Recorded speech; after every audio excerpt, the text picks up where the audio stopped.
না, ব্যাগটা এবার হাতে নিয়ে হাঁটলে আর হবে না। ব্যাগটা কাঁধে নিয়ে রীতিমতো ছুটতে হবে, নাহলে যদি ও আমাকে ধরে ফেলে তাহলে সব সোনা গয়না লোপাট করে নেবে। ভাগ দেবু ভাগ, তোকে ভাগতেই হবে, ভাগ দেবু।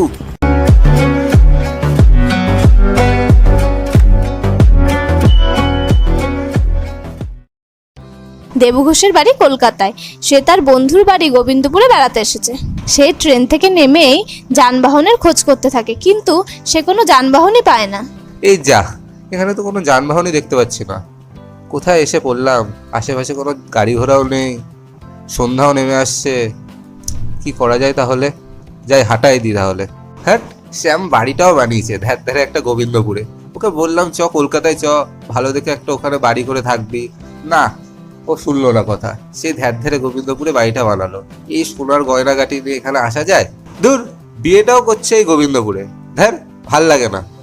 যাই হাঁটা লাগায়। দেবু যেই হাঁটা শুরু করলো তখনই সে বুঝতে পারলো তার পেছনে একটা লোক ধাওয়া নিয়েছে। সে পেছন দিকে ঘুরেও তাকালো না। সে ভাবলো দ্রুত পা চালিয়ে তাড়াতাড়ি চলে যাবে, কিন্তু সে যত জোরে হাঁটতে লাগলো পেছনের লোকটিও ঠিক ততটাই জোরেই হাঁটতে শুরু করলো। এটা বুঝতে পেরে দেবু তো গেল ভীষণ ভয় পেয়ে। হে বাবা, চোর ডাকাত নাকি? সে তখন থেকে পিছু নিয়ে যাচ্ছে। 1 কিলোমিটার চলে এলাম, তাও পিছু করে যাচ্ছে। কে এই লোকটা? না না, ভয় পেয়েছি বোঝালে চলবে না। আমি বরং আরো জোরে পা চালাই। আমার ব্যাগে অনেক সোনা গয়না আছে, বোধহয় লোকটা বুঝতে পেরে গেছে। না, ওকে বুঝতে দিলে চলবে না। কি করি যত দ্রুত সম্ভব আমি শ্যামের বাড়িতে যাই। এই বলে দেবু আরো জোরে হাঁটতে শুরু করলো। প্রায় সে দৌড়াতেই শুরু করলো। তার সাথে সাথে পেছনের লোকটাও তার সাথে দৌড়াতে শুরু করলো।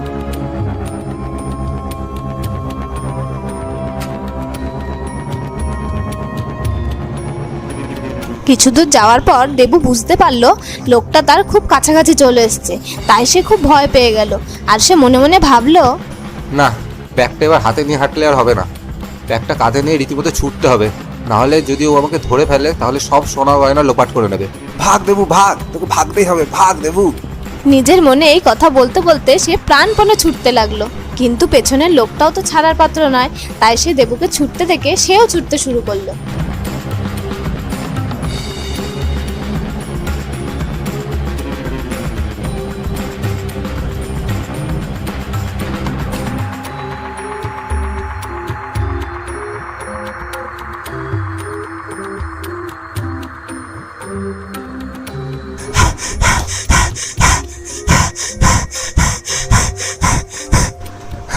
পালাতেই হবে, পালাতেই হবে।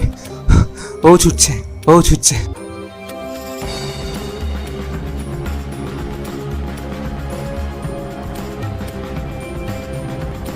তাদের দেখে মনে হচ্ছে তারা যেন দৌড়ের প্রতিযোগিতা লাগিয়েছে। দেবুও প্রাণপণে ছুটছে, পেছনের লোকটাও তার সাথে সাথে প্রাণপণে ছুটতে শুরু করেছে।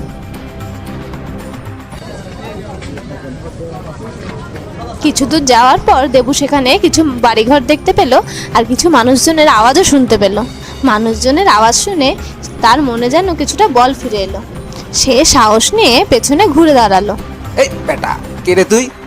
সে পেছন ফিরে দেখলো এই লোকটা তো ডাকাতের মতো চেহারা নয়, যেন ছাপোষা গ্রামবাসী, হাঁটু অবধি ধুতি পরা এক গরিব গ্রামবাসী। সেই দেখেই সে মনে আরো সাহস পেয়ে গেল। এই, তুমি আমার পেছন নিয়েছো কেন গো? তখন থেকে দৌড়াচ্ছ পেছন পেছন। আরে দাদা বাবু, আপনি দেবু ঘোষ নাকি? শ্যাম বাবু কইছে দেবু বাবুকে নিয়ে আসতে স্টেশন থেকে। আপনি কি দেবু বাবু? হ্যাঁ, আমি তো দেবু ঘোষ। কেন, তুমি কে হে? আমি তো শ্যাম বাবু চাকর আছি।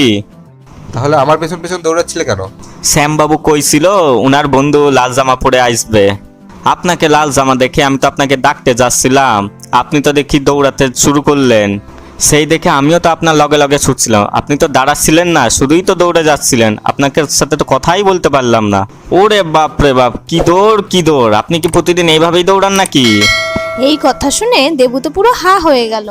বন্ধুরা, এই সুকুমার রায়ের গল্পটি তোমাদের কেমন লাগলো কমেন্ট করে জানাও। আর ভালো লাগলে লাইক শেয়ার করে দিও, সাবস্ক্রাইব করতে ভুলো না কিন্তু।